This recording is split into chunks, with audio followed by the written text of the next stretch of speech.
पिछड़ा वर्ग कुछ यूं था जो अगड़ी जातियों और दलित जातियों के बीच एक पुल की तरह तो था, लेकिन इस पुल की अहमियत क्या है ये दोनों ही जातियां और दोनों ही जातियों के अग्रणी नेता नहीं समझ पा रहे थे। और इसीलिए कर्पूरी ठाकुर और राम मनोहर लोहिया को एक अहम कड़ी के रूप में देखा जा सकता है, समाज को जोड़ने के लिए और सभी जातियों को नुमाइंदगी दिलाने हेतु। उधर पिछड़े वर्ग को राष्ट्रीय राजनीति के स्तर पर पहली बार जब पहचान मिली वो था 1990 का दशक, जब वीपी सिंह सरकार ने मंडल कमीशन की सिफारिशों को लागू कर दिया। हालांकि तत्कालीन प्रधानमंत्री विश्वनाथ प्रताप सिंह को ये फैसला अपने राजनीतिक के विरोधियों को दबाने के लिए लेना पड़ा था, लेकिन उसके बाद देश की राजनीति की दिशा बिल्कुल बदल गई। कहते हैं कि हमारे देश की राजनीति की दिशा हाल फिलहाल में, अगर हम 80 के दशक के बाद की बात करें तो दो ही वजह से सबसे ज़्यादा बदली, एक तो मंडल, दूसरे कमंडल। उधर जब राजनीतिक की दिशा बदली तो कई जातिवादी और समाजवादी दलों को सत्ता की चाबी भी मिली। वहीं मंडल के असर को कम करने के लिए कमंडल की राजनीति को उभारा गया। अब सर्वसमावेशी राजनीति के बुरे दिन शुरू हो चुके थे।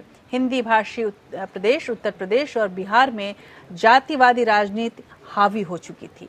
सत्ता की लड़ाई में बीजेपी को मनुवादी मानने वाली बीएसपी ने उसी के साथ समझौता करके उसी के नेताओं को राखी बांधकर सरकार बनाई। तो धीरे धीरे सांप्रदायिकता की राजनीति ने मंडल को अपने में समो लिया और अब भारतीय राजनीति का एक नया अध्याय लिखा जा रहा था।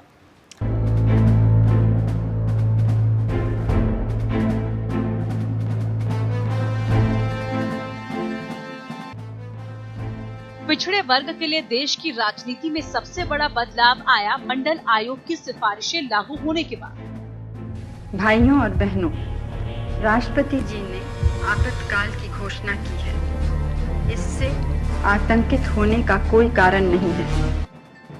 दरअसल इमरजेंसी के बाद जनता पार्टी की टिकट पर कई प्रत्याशी जीते और मोरारजी देसाई की अगुवाई में जनता पार्टी की केंद्र में सरकार बनी। मोरारजी ने राज्यों की कांग्रेस सरकारें भंग कर दी और विधानसभा चुनाव कराए गए। इन चुनावों में कांग्रेस को शिकस्त मिली और कई राज्यों में जनता पार्टी की सरकार बनी। बिहार में कर्पूरी ठाकुर ने मुख्यमंत्री बनने के 1 वर्ष के बाद पिछड़ों के लिए 20, महिलाओं के लिए 3 और गरीब स्वर्णों के लिए 3% आरक्षण की व्यवस्था लागू कर दी, जिसकी वजह से केंद्रीय सेवाओं में भी आरक्षण की मांग जोर पकड़ने लगी। मोरारजी सरकार ने अधिसूचना जारी कर पिछड़ा वर्ग आयोग के गठन कर दिया। इसके अध्यक्ष बनाए गए बिहार में मधुपुरा से सांसद बीपी मंडल आयोग ने 2 साल के भीतर अपनी रिपोर्ट सरकार को सौंप दी, लेकिन 1989 में मोरारजी की सरकार गिर गई। फिर चौधरी चरण सिंह की सरकार बनी, लेकिन उनकी सरकार गिरने के बाद हुई मध्यावधि चुनाव में इंदिरा गांधी की वापसी हो गई। इंदिरा गांधी ने प्रधानमंत्री बनने के बाद तत्कालीन गृह मंत्री ज्ञानी जेल सिंह को सौंप दी, लेकिन मंडल कमीशन की रिपोर्ट 10 साल तक सरकारी अलमारियों में पड़ी रही। बोफोर्स घूसकांड में राजीव गांधी पर आरोप लगाकर वीपी सिंह के राष्ट्रीय मोर्चा ने 89 के आम चुनाव में 146 सीटें जीती, तो कांग्रेस ने 157 सीटें जीती। तब बीजेपी के 86 और वाम मोर्चा के 52 सांसदों के समर्थन से राष्ट्रीय मोर्चा की सरकार बन गई, लेकिन प्रधानमंत्री पद की दौड़ में चंद्रशेखर और चौधरी देवीलाल भी थे। तब वीपी सिंह को देवीलाल ने ताज पहनाकर प्रधानमंत्री बना दिया, लेकिन मतभेदों के चलते देवीलाल ने उप प्रधानमंत्री पद से इस्तीफा दे दिया। तो अपनी कुर्सी पर खतरा देख वीपी सिंह ने आनन फानन में मंडल आयोग की रिपोर्ट लागू करने का फैसला ले लिया। मंडल आयोग लागू होने के बाद देश भर के स्वर्ण युवाओं में रोष भर गया। उग्र धरने प्रदर्शन और आत्मदाह होने लगे।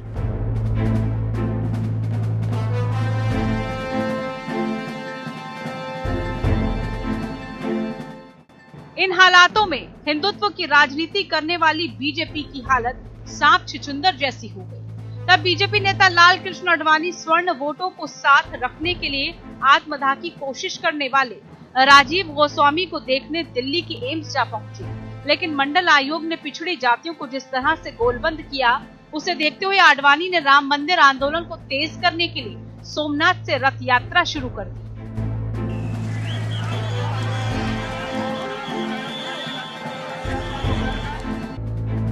इस रथ यात्रा को राष्ट्रीय मोर्चा के ही बिहार के मुख्यमंत्री लालू प्रसाद यादव ने आडवाणी का रथ रोक लिया तो बीजेपी ने वीपी सिंह सरकार से समर्थन वापस ले लिया और सरकार गिर गई। मंदिर के नाम पर हिंदुओं की गोलबंदी के इस खेल को पिछड़ा वर्ग कभी नहीं समझा।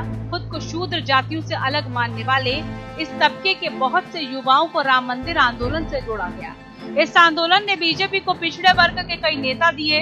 आंदोलन के नाम पर कल्याण सिंह, उमा भारती, विनय कटियार समेत पिछड़ी जातियों के नेताओं की कतार खड़ी कर दी गई और इसकी परिणति बाबरी मस्जिद के ध्वस्त में हुई।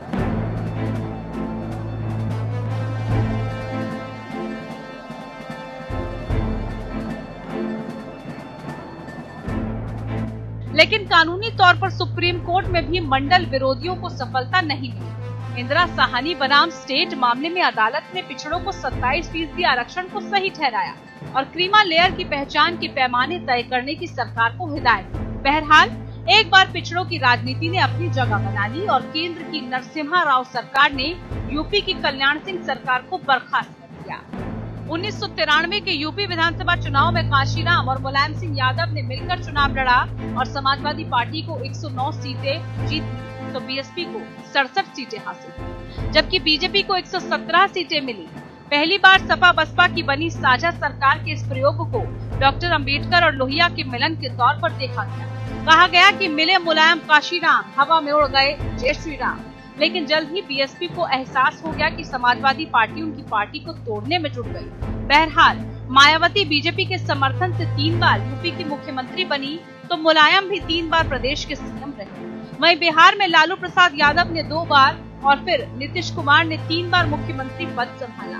यह पिछड़ा वर्ग की राजनीति का चरमोत्कर्ष माना जा सकता है।